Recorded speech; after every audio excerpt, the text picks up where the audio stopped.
शादीशुदा लोगों के लिए एक बड़ी सीख संस्कार। मेरी डायरी कहाँ रख दिया तुमने? कब से ढूंढ रहा हूँ।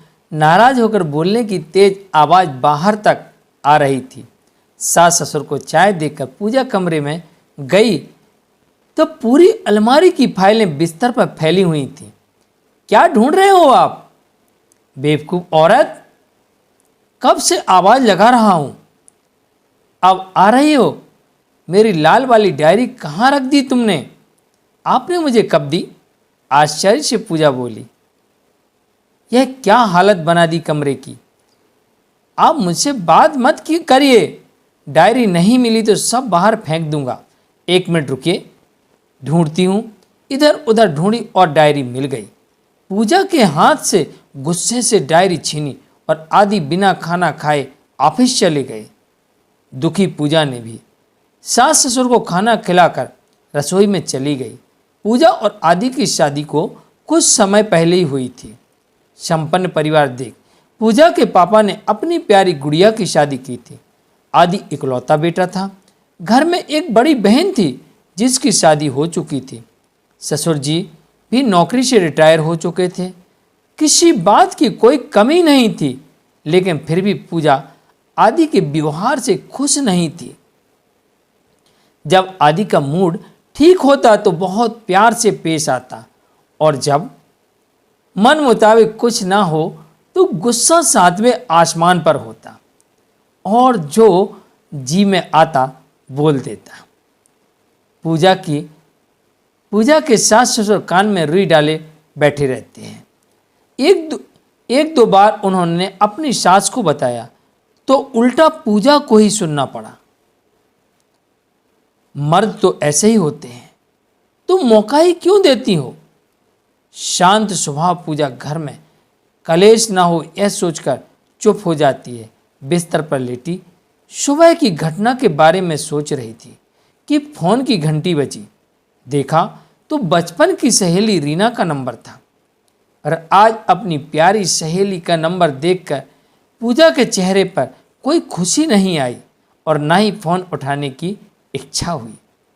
थोड़ी देर बाद वापस रीना का कॉल आया तो यह सोचकर उठाया कि कोई ज़रूरी काम होगा, और फ़ोन उठा लिया।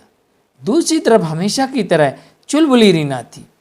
रीना हंसते हुए बोली, फ़ोन उठाने में बहुत देर लगा दी तू बता कैसी है? पूजा, ठीक हूँ। तू बता कैसी है? ठीक हूँ। चल तैयार हो जा, कल तेरे घर आ रही हूँ। तेरे घर एक रात रुकूंगी और कुछ ऑफिस का काम तेरे ही शहर में निकल गया है। चल कल मिलती हूँ। और रीना ने फ़ोन रख दिया। पूजा को कुछ कहने या मना करने का मौका ही नहीं मिला। शाम को आदि घर आए तो गर्मा गर्म समोसे और जलेबी लेकर आए। हाथों में पैकेट देख पूजा समझ गई अभी मूड ठीक है। सुबह के चाय नाश्ते के बाद पूजा ने रीना के आने की बात घर में सबको बताई तो आदि भी पूजा की सहेली के आने की खबर सुनकर खुश हो गए। अरे यह तो अच्छी बात है, आने दो और तुम ही सब तैयारी कर लो। आखिर पहली बार आपकी फ्रेंड आ रही है। सब खुश थे। पूजा खुशी खुशी अपने सहेली के आने का इंतजार करने लगी। अगले दिन रीना आ गई। रीना चुलबुली बातें करते हुए पल भर में ही पूजा के ससुराल में घुल मिल गई। सब बहुत सलीके से मिले। पूजा को रात को खाने की तैयारी कर ली, खाना लगा दिया और सबको सर्व करने लगी। इतने में सब्जी के डोंगे से थोड़ी सब्जी आदि के हाथों पर गिर गई। तमीज नहीं है खाना सर्व करने की, हाथ जला दिया मेरा। पूजा को घूरते हुए तेज आवाज में आदि बोला।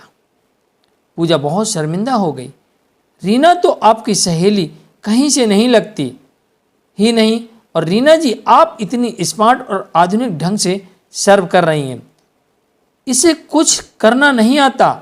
रीना यह सब कुछ देखकर दंग रह गई। आदि का व्यवहार देखकर पूजा को सहेली के सामने अपमानित देख रीना की आंखें छलक उठी।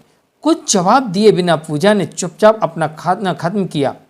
रीना ने थकान का बहाना कर कमरे में चली गई। रात को सोते समय कमरे में पानी रखने पूजा आई तो उसे गले लगा लिया। क्यों इतना बर्दाश्त कर रही हो? गलत का जवाब दो और अपने हक और आत्मसम्मान के लिए लड़ना सीखो। सम्मान देना आसान है, सम्मान पाना उतना ही मुश्किल है। नमस्कार, मैं हूं मुकेश जैन। आप देख रहे हैं गिरगिट वॉइस।